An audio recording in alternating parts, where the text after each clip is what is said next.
بہتر ہے. ٹھیک ہے, یہ تو پہلی اصولی بات ہے. یہ قوالیوں میں, نعتوں میں, جھوٹے واقعات کے اندر اس طرح کی نہ باتیں, یہ تو آپ کہہ رہے ہیں پسینے کی. بعض لوگوں سے میں نے یہ بھی سنا ہے کہ جی وہ غزوہ احد کے موقع پر جو خون مبارک گرا تھا, ایک قطرہ زمین پہ گر گیا تھا, وہاں سے گلاب نکلا ہے. سر گلاب کو اگر آپ سائنٹیفکلی انالائز کریں گے تو نبی علیہ السلام کی پیدائش سے پہلے دنیا میں گلاب ایگزسٹ کرتا ہے. یہ گلاب بعد میں نہیں آیا. جس طرح کیلے کے بارے میں نے بتایا ویسے کرنے کے لیے نہیں آیا, وہ پہلے سے ایگزسٹ کرتا ہے. قرآن پاک میں کیلے کا ذکر موجود ہے. تو یہ گلاب کا اس سے تعلق نہیں ہے. باقی یہ بات درست ہے کہ نبی صلی اللہ علیہ وآلہ وسلم کا مبارک پسینہ خوشبودار تھا, اور وہ گلاب کی خوشبو کا محتاج نہیں ہے, اس سے بہتر تھا.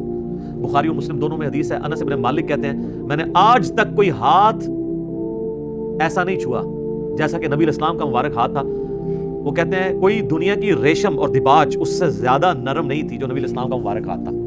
ریشم کے ساتھ مثال دی ہے. یہ نہیں ہے کہ نبی علیہ السلام جو ہے وہ آپ نے بڑی امیروں والی زندگی گزاری تھی, آپ نے تو مزدوری کی ہے, اس کے باوجود اللہ نے ایک پروٹوکول دیا کہ ہاتھ ان کا بہت نرم تھا.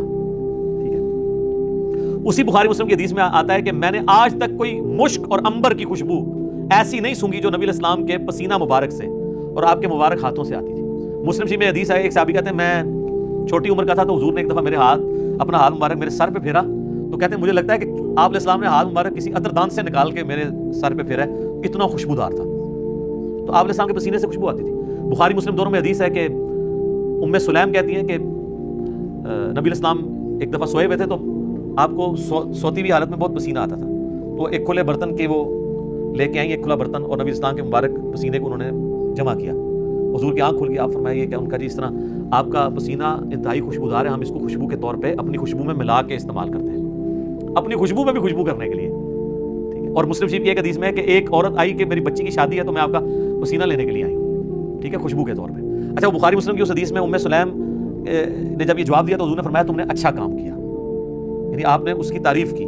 پسینہ مبارک آپ کی تو ہر چیز ہی جناب کمال ہے, تو کس کس بات کا ذکر کیا جائے, میں گھنٹوں اس پہ فی الودی کئی احادیث بیان کر سکتا ہوں آپ کے تبرکات کے اوپر. صحیح مسلم حدیث ہے, نبی علیہ السلام فجر کے بعد سخت سردیوں میں بھی جب نکلتے تو مدینے کے لوگوں نے اپنے غلام باہر کھڑے کیے ہوتے برتن اٹھا کے, آپ علیہ السلام ایک ایک برتن میں اپنا ہاتھ ڈالتے جاتے تھے برکت کے لیے. بخاری مسلم میں کتنی حدیثیں ہیں کہ نبی علیہ السلام وضو کر کے جب فارغ ہوتے تھے تو صحابہ کرام آپ کے وضو کا پانی اپنے چہرے پہ ملتے تھے. وہ ایک تشت میں آپ کو وضو کروایا جاتا تھا نا ایک برتن کے اندر, تو اس سے, اور جس کو نہیں ملتا تھا وہ دوسرے سے لے کے مال لیتا تھا برکت کے لیے. ظاہر ہے وہ تو برکت ہی ہے. یہ تو چھوڑ دیں, تھوک مبارک کی کیا برکت ہے.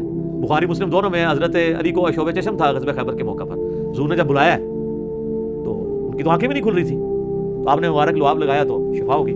اشوب چشم ایک وائرل ڈیزیز ہے سر, میں اس کو بھگت رہا ہوں, 2016 میں بھی تھی, آج 2020 ہو گئے, میری آنکھیں دوبارہ ریکور نہیں اس طرح ہو سکی. تو ایک لمحے میں جناب اشوب چشم ختم ہو جائے, کیا ہی بات ہے. پھر آپ نے مبارک ہاتھوں سے زیرہ باندھ کے تو خیبر کے لیے روانہ کیا, تو آپ کی مبارک تھوک کی برکت. اس طرح بخاری مسلم میں کئی حدیث ہیں کہ آپ نے اپنا نواب دان کسی کنویں میں ڈالا ہے, پانی اوپر آ گیا. کھانے میں ڈالا ہے, کھانا 10 بندوں کا تھا, 300 بندوں نے کھا لیا اور اترے گا اتنا ہے, کام ہی نہیں ہو رہا. تھوک مبارک کی برکت, ہاتھ مبارک کی برکت. بخاری مسلم میں آتا ہے کہ صلح حدیبیہ کے موقع پر سارے لوگوں سے پانی تھوڑا تھوڑا جمع کر کے ایک کٹورا جمع ہوا, نبی علیہ السلام نے اپنا ہاتھ اس میں رکھا, اس میں سے پانی کے چشمے نکلے. 1500 صحابہ نے, جابر بن عبداللہ کہتے ہیں, وضو کیا, پانی پیا, جانوروں کو پلا لیا اور اپنے مشکیزیں بھی بھر لی. تو تابعی کہتے ہیں کہ وہ پانی کتنا تھا, انہوں نے کہا وہ دیکھنے کو تو ایک کٹورا تھا, لیکن حضور کی انگلیوں سے جو چشمے نکل رہے تھے نا, وہ پانی اتنا زیادہ تھا کہ 1 لاکھ بھی ہم ہوتے نا, وہ پانی 1 لاکھ کو بھی کفایت کرتا تھا. تو آپ کے مبارک ہاتھوں کی برکت تھی. صحیح بخاری میں آتا ہے کہ صحابی کی پنڈلی ٹوٹ گئی, نبی علیہ السلام فرمایا ٹانگ سیدھی کر, اپنا ہاتھ پھیرا. وہ کہتے ہیں اللہ کی قسم اس طرح ہوگی کبھی ٹوٹی نہیں تھی. حالانکہ سر پنڈلی ٹوٹ جائے نا, اس کا کیورنگ پیریڈ 6 سے 8 ہفتے ہے اور سالوں اس کی احتیاط چلتی ہے, آپ دوبارہ نہیں وہ باندھ سکتے. اور صحابی کہتے ہیں مجھے یاد بھی نہیں ٹوٹی تھی. معجزہ. بخاری مسلم میں آتا ہے کہ ایک شخص نے جمعے کے خطبے کے دوران کہا یا رسول اللہ مویشی علاقوں کے دعا کریں بارش کے لیے. دعا کی, اسی ٹائم بارش شروع ہوئی, اگلے جمعے تک جاری رہی. اگلے جمعے وہی بندہ کھڑا ہو گیا کہ ہمارے گھر جو ہے وہ اب پانی ان میں ٹپکنے لگا. آپ بس یہ دعا کریں کہ زمینوں پہ سائڈ پہ ہو, گھروں پہ نہ ہو. تو بخاری مسلم کے الفاظ ہیں, آپ نے یوں انگلی سے بادلوں کو اشارے کیے. سر اب جن صحابہ نے یہ منظر دیکھا ہوا تھا, صحیح بخاری میں آتا ہے, ابن مسعود کہتے ہیں ہم حضور کے ساتھ کھانا کھاتے تھے, ہم اس کھانے کے نوالوں میں سے تسبیح کی آواز سنتے تھے. یہ تو برکات آپ کی تھی. جابر بن عبداللہ کہتے ہیں, مسلم شریف میں حدیث ہے کہ ایک سفر کے دوران حضور نے مجھے کہا 2 درختوں کو کہ اللہ کے نبی کہہ رہے ہیں مل جاؤ, میں نے رفع حاجت کرنی ہے. وہ جڑوں سمیت اکھڑ کے اکٹھے ہوئے, کہتے ہیں میں نے حضور کو پانی دیا, آپ سنجا کر کے فارغ ہوئے, آپ نے یوں انگلی سے اشارہ کیا, واپس اپنی جگہ پہ چلے گئے. یہ چیز صحابہ کرام کے ایمان کو بڑے اوپر کے لیول پہ لے جاتی تھی. اور یہ تو نبی الاسلام کے ڈائریکٹ تبرکات ہیں. آپ کے بال مبارک جو آپ سے ٹوٹ کے الگ ہو چکے ہیں، ان کی برکات بھی آپ سنیں۔ صحیح بخاری میں آتا ہے کہ ام سلمہ نے حضور کے چند بال نکالے ایک ڈبیا میں سے، صحابہ ملاقات کے لیے گئے ام المومنین سے، ان کا یہ حضور کے بال ہیں، اور جب بھی کوئی بیمار ہوتا ہے تو محلے میں سے مجھے پانی کا برتن بھیج دیتا ہے، ہم اس میں گھول کے دیتے ہیں، شفا ہو جاتی ہے حضور کی وفات کے بعد۔ اور بال مبارک تو پھر بھی جسم کا حصہ ہے، کرتا مبارک تو جسم کا حصہ بھی نہیں ہے، یہ تو الگ سے ایک چیز ہے نا۔ صحیح مسلم میں ہے کہ کسروانی تیالسی جبہ اسما بنت ابی بکر نے، حضرت عائشہ کی بڑی بہن نے نکالا اور کہا یہ رسول اللہ کا کرتا ہے جس کے اوپر یہاں پہ گوٹ بھی لگی ہوئی تھی، کالے کلر کا تھا، بائی چانس آج میں نے بھی کالے کپڑے پہنے، یہ سنت ہے۔ تو وہ کہتی ہیں کہ حضرت عائشہ کی وفات کے وقت میں نے اپنی بہن سے یہ کرتا لے لیا اور حضور سے پہنتے تھے، اور ہم اس کا دھون مریضوں کو شفا کے لیے دیتے ہیں۔ تو یہ ساری آپ کی برکات ہے۔ آپ علیہ السلام ایز اے اسپیشیز انسان ضرور تھے، مرتبے میں اور کوالٹیز میں کوئی انسان ان کے برابر نہیں تھا۔ بخاری مسلم میں آتا ہے کہ آپ علیہ السلام پیٹھ کے پیچھے بھی دیکھ لیتے تھے۔ آپ نے فرمایا، بخاری مسلم کے الفاظ ہے کہ اپنی صفیں سیدھی رکھا کرو اور نماز خوشو خضوع سے پڑھا کرو، اللہ کی قسم میں اپنے پیٹھ کے پیچھے سے بھی تمہیں دیکھ رہا ہوتا ہوں۔ یعنی حضور علیہ السلام کو پیچھے بھی نظر آتا تھا آنکھ کے بغیر۔ یہ معجزہ ہے، یہ اللہ نے آپ کی اسپیشل پروٹیکشن کی ہوئی تھی، آپ پہ وہ پیچھے سے بھی حملہ نہیں کر سکتا تھا، آپ ہر طرف 360 ڈگری کا آپ کو ویژن ہر وقت نظر آتا تھا، یہ آپ کا معجزہ تھا۔ بخاری مسلم میں الفاظ ہیں، وہ کسوف کی نماز آپ نے پڑھائی سورج گرہن کی، آج بھی میرا لگا ہوا تھا یا یہ 1-2 دن چلنا ہے، تو کسوف کی نماز پڑھائی تو آپ نے نماز کے دوران کچھ قدم آگے کیے، پھر یوں ہاتھ بڑھایا، پھر واپس کھینچ لیا۔ صحابہ نے کہا یا رسول اللہ آج آپ کو ایک عمل ایسا کرتے دیکھا جو پہلے نہیں کرتے دیکھا۔ آپ فرمایا کہ میں نے جب نگاہ اٹھائی تو میں نے جنت دیکھ لی، جنت 7 آسمانوں کے اوپر، اور اس میں نے انگوروں کا ایک گوشہ دیکھا، میں نے ارادہ کیا تمہارے لیے توڑ لوں، پھر تم کھاتے ہی رہتے، کیونکہ جنت کو فنا نہیں ہے، وہ اگر گوشہ نیچے آ جاتا نا ایسے بھی کھا رہے ہوتے جی۔ جنت کو موت نہیں ہے، جنت میں آپ جب کھائیں گے، کھا کے فارغ ہوں گے، پھر وہاں ایک گوشہ اور لگ جائے گا۔ جنت کو چھوڑ دیں، بخاری مسلم میں آتا ہے حضرت ابو ہریرہ کو حضور نے وہ ایک تھیلی میں کھجوریں دی تھی، پوری زندگی کھاتے رہتے تھے، وہ ایک دفعہ ان سے پھر الٹ گئی تو اس کے بعد وہ ہوا، جب تک وہ کھاتے رہے، ٹھیک ہے نا۔ تو آپ علیہ السلام اب آپ دیکھیں کہ نگاہ کہاں پہنچی ہے، جنت میں، ہاتھ بھی پہنچ رہے ہیں۔ تو یہ جو لوگ بعض اوقات گستاخی کرتے ہوئے کہتے ہیں نبی کے بھی 2 ہاتھ، ہمارے بھی 2 ہاتھ، اس طریقے سے کبھی بھی کسی صحابی نے توحید نہیں بیان کی ہے، یہ نان سینس اپروچ ہے۔ آپ ایک بات طریقے سے بیان کریں جو حدیث میں آئی ہے کہ میں بھی ایک انسان ہوں، اللہ کا قاصد قریب ہے، میرے پاس آئے موت کا فرشتہ اور میں بھی چلا جاؤں، جو غدیر خون کے شروع میں آتی ہے۔ اس طریقے سے سیدہ صاحب کی حدیث ہے جو بخاری مسلم میں آتی ہے، میں بھی ایک انسان ہوں، جس طرح تم بھولتے ہو میں بھی بھول جاتا ہوں۔ اب یہ الفاظ استعمال کریں۔ باقی آپ علیہ السلام کی جو کوالٹیز اللہ نے آپ کو دی ہیں وہ اتنی ایکسٹرا آرڈنری ہے، آپ کی ایک ایک چیز کو اگر کنسیڈر کیا جائے نا تو اس پہ گھنٹوں بولا جا سکتا ہے۔ جسے شوق ہونا، یہ مشکات المصابیح کی 3ری جلد میں نبی علیہ السلام کے معجزات کا چیپٹر پڑھ کے دیکھ لیں تو پتہ چل جائے گا کہ آپ صلی اللہ علیہ وآلہ وسلم کو اللہ تعالیٰ نے کیا کیا کوالٹیز دی ہیں جو فزیکلی لوگوں نے آبزرو کی ہیں۔ آپ صلی اللہ علیہ وآلہ وسلم، صحابہ کہتے ہیں جب آپ چلتے تھے آپ کے ساتھ کو پیدل چل نہیں سکتا تھا، ہاں تھک جاتے تھے، آپ تھوڑا تیز چلتے تھے اور جھکے ہوئے جیسے کوئی ڈھلوان سے نیچے اتر رہے تو لوگ نہیں چل سکتے تھے آپ کے ساتھ، تھک جاتے تھے۔ داڑھی دیکھ لیں، وفات تک سفید نہیں ہوئی۔ بخاری مسلم دونوں میں الفاظ ہیں، انس بن مالک کہتے ہیں میں اگر گننا چاہتا، یہ وہ شخص کہہ رہا ہے جو 10 سال حضور کو وضو کروا رہا ہے، سر 10 سال میں کتنی نمازیں آئی ہوں گی، کیا خوش نصیبی ہے جی انس بن مالک کی، اس نے حضور کو کتنی دفعہ وضو کروایا ہے تو کرتے ہوئے دیکھا ہے۔ تو کہتے ہیں وفات کے وقت اگر میں داڑھی اور سر کے ملا کے بھی گنتا نا تو 20 سے زیادہ بال سفید نہیں تھے، 20 سے زیادہ تو میرے سفید ہیں۔ اسلام کو ضرورت نہیں پڑی، اللہ نے ان کو خوبصورتی کی علامت بنایا تھا، آپ کی داڑھی وفات تک کالی رہی ہے، تو یہ اللہ تعالیٰ نے آپ کو ایک اعزاز دیا ہے۔ اس کے علاوہ بھی آپ صلی اللہ علیہ وسلم کے جسم مبارک کو اگر آپ کنسیڈر کریں، وفات تک آپ کی آنکھوں کی بینائی کا معاملہ دیکھ لیں، آپ علیہ السلام کے چہرے پہ گوشت مبارک دیکھ لیں، ہتھیلیوں کا بھرا ہونا دیکھ لیں، کوئی بھی چیز ہے 63 ایئرس کیا ایج ہوتی ہے، 63 بھی ہمارے لیونر ایئرس کے اعتبار سے ویسے 61 بنتی ہے جو ہم اس وقت سولر کیلنڈر لے کے چل رہے ہیں۔ تو یہ گلاب کے بارے میں یہ بات کرنا کہ نبی علیہ السلام کے پسینے سے بنا ہے، تو میں نے اس کا نیا اینگل کھول دیا کہ یہ تو گستاخی ہے۔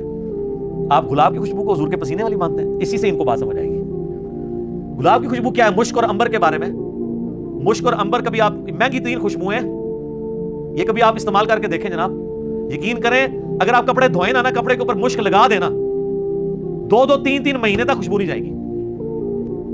سنن نبی داؤد میں ایک حدیث موجود ہے، نبی علیہ السلام کی عادت تھی کہ آپ نے ایک لکڑی کا پیالہ رکھا ہوا تھا، سردیوں میں پیشاب کرنے کے لیے اٹھ کے باہر نہ جانا پڑے تو آپ اس میں پیشاب کرتے تھے، پیالہ یعنی بڑے سائز کا، وہ آپ کے بستر کے نیچے پڑا ہوتا تھا۔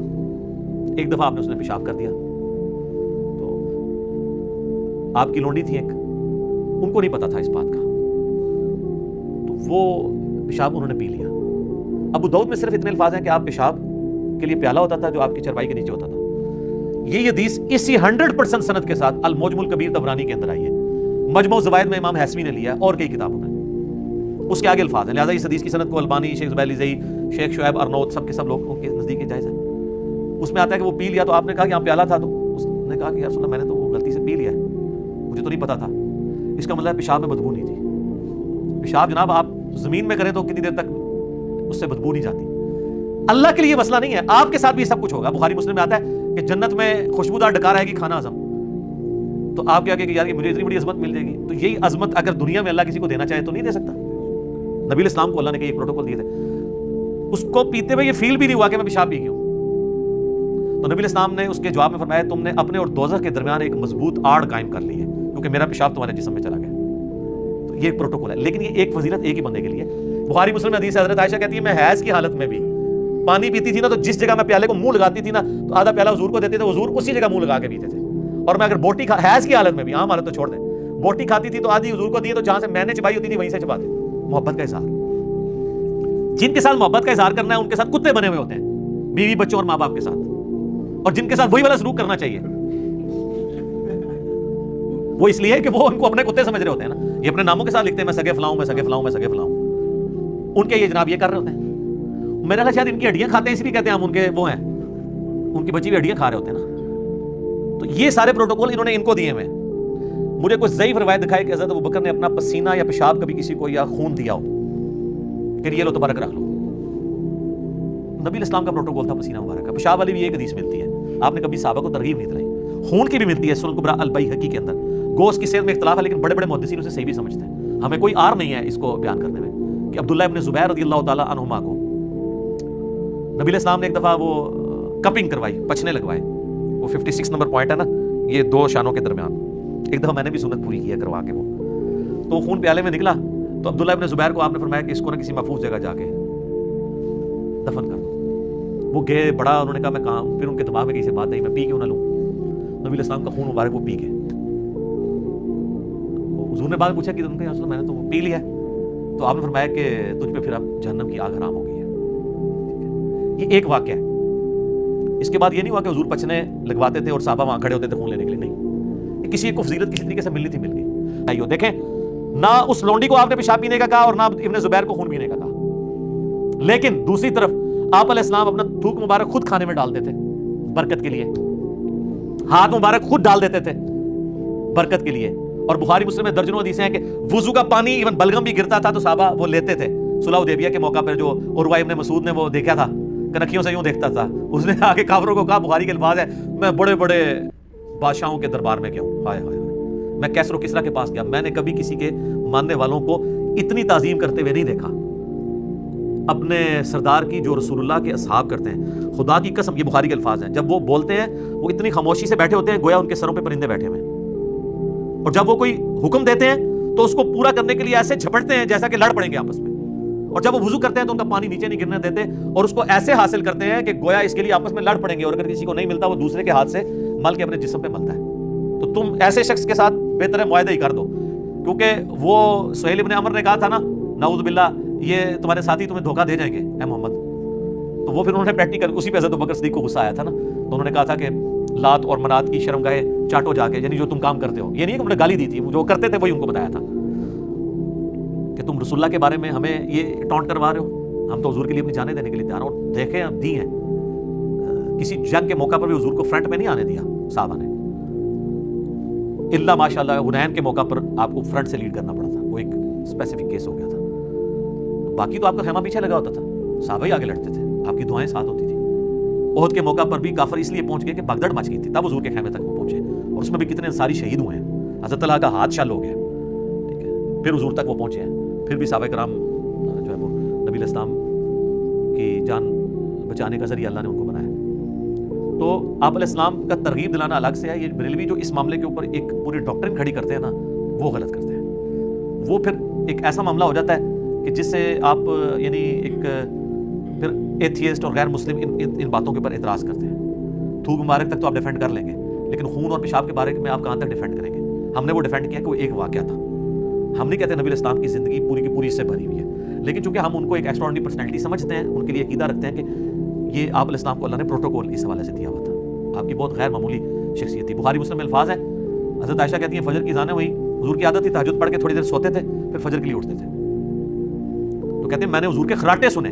یہ خراٹے کو آپ برا سمجھتے ہیں، یہ سنت ہے، لیکن بہت اونچے نہیں، وہ بندے کو علاج کروانا چاہیے نارمل، یعنی ناک کی آواز۔ تو کہتے ہیں حضور نے وضو کیے بغیر مسجد میں چلے گئے، نماز پڑھائی، بعد میں نے حضور سے پوچھا یا رسول اللہ آپ نے وضو ہی نہیں کیا؟ تو آپ فرمایا ہم انبیاء کی آنکھیں سوتی ہیں، دل نہیں سوتا۔ تو انبیاء نیند کی حالت میں بھی نا غافل نہیں ہوتے، چونکہ غافل نہیں ہوئے ہوتے انبیاء کرام نیند کی حالت میں، لہٰذا اللہ تبارک و تعالیٰ نے انہیں اسپیشل پروٹوکول دیا ہوا ہے نیند کے اعتبار سے کہ نیند کی حالت میں ان کا وضو نہیں ٹوٹتا۔ اچھا ہمارا وضو نیند کی حالت میں کیوں ٹوٹ جاتا ہے؟ ہمیں اپنی ہوش نہیں رہتی، اس لیے مسلم شریف میں آتا ہے نا صحابہ کرام جھونکے لے رہے ہوتے تھے اور پھر نماز پڑھ لیتے تھے، جھونکے میں آپ غافل نہیں ہوئے ہوتے، لیکن اگر بندہ ایک لیٹ گیا یا سو گیا تو وہ تو غافل ہو جاتا ہے نا۔ یہ پروٹوکول کسی صحابی کو بھی نہیں ہے کہ وہ خراٹے لے رہا اور اس کو وضو نہ کرنا پڑے۔ جھونکے تو آپ بھی اگر ایک جگہ بیٹھے ہوئے ہیں جھونکے لے رہے ہیں، جس کو ہم پنجابی میں جاگو بیٹی کہتے ہیں، آپ کا وضو نہیں ٹوٹے گا، مسلم شریف میں حدیث موجود ہے۔ لیکن یہ تو پروٹوکول نبی کا ہے کہ وہ سوتے بھی ہیں تو غافل نہیں ہوتے۔ تو قل انما انا بشر مثلکم سے مراد ہے کہ آپ کی سپیشیز انسانی ہے، مرتبے کی بات نہیں ہے، انسانیت کو ناز ہے ان کے اوپر، ایسا ناز ہے کہ کوئی فرشتہ بھی آپ کے مرتبے کا نہیں ہے، ٹھیک ہے؟ وہ مرتبے کی بات الگ ہے، سپیشیز میں اس لیے کہ وہ سورہ بنی اسرائیل میں ہے کہ اگر زمین پر فرشتے آباد ہوتے تو ہم فرشتوں میں پیغمبر بھیجتے۔ یہاں پہ ہمارے یہ لوگ پتہ کیا سمجھ رہے ہوتے ہیں کہ معاذ اللہ اگر نبی علیہ السلام کو ہم نے انسان مان لیا تو گستاخی ہو جائے گی۔ نبی علیہ السلام کو انسان ماننے میں ہی آپ کا ادب ہے، کیونکہ انسانیت کو لقد خلقنا الانسان فی احسن تقویم ہے۔ باقی آپ کے لیے جو نور کا ہم لفظ استعمال کرتے ہیں، آپ نور ہدایت ہیں۔ اسلام کی پہلی تفسیر ابن جریر طبری کی جو ہے اس میں لقد جاءکم من اللہ نور و کتاب مبین، اس میں واضح امام طبری نے لکھا ہے یہاں نور سے مراد نبی الاسلام ہے اور کتاب سے مراد قرآن ہے، جو اکثر وہ دیوبندی اور اہل حدیث کہہ رہے ہیں، بریلویوں نے تعریف کی ہے۔ یہ تو امام ابن جریر طبری متوفا 310 ہجری نے یہ تفسیر میں لکھا ہے۔ اس کو چھوڑ دینے سے بڑی تو قرآن کی آیت ہے، انا ارسلناک شاہدا ومبشرا ونذیرا وداعیا الی اللہ باذنہ وسراجا منیرا۔ حضور علیہ السلام وہ سورج ہیں جو چمکا دیتا ہے، آپ نور نہیں ہیں، نور بخشنے والے ہیں، لیکن نور ہدایت ہے۔ وہ بخاری مسلم بھی نور ہدایت ہے، صحابہ بھی نور ہدایت ہے، اور وہ حدیث تو ٹھیک ہے نا، دلائل النبوہ امام بیہقی کی کتاب میں، مسند امام احمد میں، مشکات میں موجود ہے، ترمذی میں بھی ہے، دو یہ حدیثیں۔ ایک حدیث میں آتا ہے کہ نبی علیہ السلام سے پوچھا کہ آپ پہ نبوت کب واجب ہوئی؟ آپ فرمایا کہ میں اللہ کے ہاں اس وقت بھی خاتم النبیین لکھا تھا جب آدم مٹی اور پانی کے درمیان تھے، میں اس وقت بھی نبی تھا اللہ کے علم میں۔ اور دوسری حدیث میں آتا ہے دلائل النبوہ کی، مسند احمد کی اور مشکات میں بھی، حضور کے فضائل کے چیپٹر میں آپ علیہ السلام نے فرمایا کہ میں دعائے ابراہیم ہوں، میں عیسیٰ کی بشارت ہوں، میں اپنی ماں کا وہ خواب ہوں جو میری پیدائش کے وقت انہوں نے دیکھا کہ ان کے لیے ایک نور ظاہر ہوا جس سے شام کے محلات بھی ان کے سامنے روشن ہو گئے، یعنی آپ کو بشارت دی گئی کہ آپ سے جو بیٹا پیدا ہوگا رومن امپائر بھی اس کے حلقے اثر میں آ جائے گی۔ تو آپ علیہ السلام نے اس کے لیے نور کے الفاظ ہے، میری والدہ کے لیے نور ظاہر ہوا، آپ نے خود اپنے آپ کو نور کہا، تو آپ علیہ السلام نور ہدایت ہیں۔ باقی اگر کہتا ہے اسپیشیز نور ہے تو یہ توہین کے درجے میں اس حوالے سے چلا جائے گا کہ ہم تو اسپیشیز کے طور پہ مٹی کو نور سے افضل سمجھتے ہیں، کیونکہ انبیاء کرام علیہ السلام میں نبی علیہ السلام کی مبارک ذات وہ اللہ تعالیٰ نے ان کو جو ہے وہ مٹی سے پیدا کیا ہے۔ تو یہ نور بشر کا مسئلہ بھی خام کا ایک جھگڑا بنایا ہوا ہے، نور بھی ہیں آپ، بشر بھی ہیں، نور ہدایت ہیں، اور بشر ایز اے اسپیشیز ہیں، وہ قرآن کا واضح فیصلہ ہے۔ اے نبی فرما دو انما انا بشر مثلکم، مثلکم سے مراد مرتبے میں نہیں بلکہ اسپیشیز میں، مرتبہ تو پھر کسی فرشتے کا بھی ویسا نہیں ہے۔ تو جو لوگ نور نور کی رٹ لگاتے ہیں ان کو کہیں کہ وہ والا نور اگر آپ مانیں گے تو نبی علیہ السلام کا مرتبہ کم کریں گے، کیونکہ لقد خلقنا الانسان فی احسن تقویم، اور پھر خود ہی آپ لوگ ہمیں شعر سنا رہے ہوتے ہیں فرشتے سے بہتر انسان بننا، مگر اس میں لگتی ہے محنت زیادہ۔ جب حضور کی باری آتی ہے تو آپ فرشتوں کی کیٹیگری میں ان کو ڈال دیتے ہیں، کیونکہ دیکھیں صحیح مسلم حدیث ہے اللہ تعالیٰ نے انسانوں کو مٹی سے، جنات کو آگ کی لپٹ سے اور فرشتوں کو نور سے پیدا کیا۔ اور یہ جو پہلے دو الفاظ ہیں یہ تو قرآن میں سورۃ الحجر میں ہے کہ ہم نے انسان کو مٹی سے پیدا کیا اور آگ کو آگ سے پیدا کیا جنات کو، بلکہ سورۃ الرحمن میں بھی ہے خلق الانسان من صلصال کالفخار وخلق الجان من مارج من نار۔ ہاں حدیث میں فرشتوں کے لیے نور کا لفظ ہے، باقی اللہ نور السماوات والارض وہ کچھ اور چیز ہے، وہ فرشتوں والا نور نہیں ہے، وہ اللہ کی شان کے جو لائق ہے، وہ ایک الگ سے ٹاپک ہے۔ تو بہرحال یہ میں نے تفصیلاً اس لیے جواب دیا کہ یہ کلپ زیادہ لوگوں نے دیکھنا ہے، میں چاہتا ہوں کہ نبی علیہ السلام کی مبارک شخصیت کے حوالے سے یہ عقائد بھی لوگوں تک پہنچے کہ آپ علیہ السلام کی شخصیت عام شخصیت نہیں تھی۔ اہل حدیث ایک ایکسٹریم پہ چلے جاتے ہیں، دیوبندی بریلوی اور شیعہ دوسری ایکسٹریم پہ چلے جاتے ہیں، صحیح بات لوگوں کو بتائی جائے۔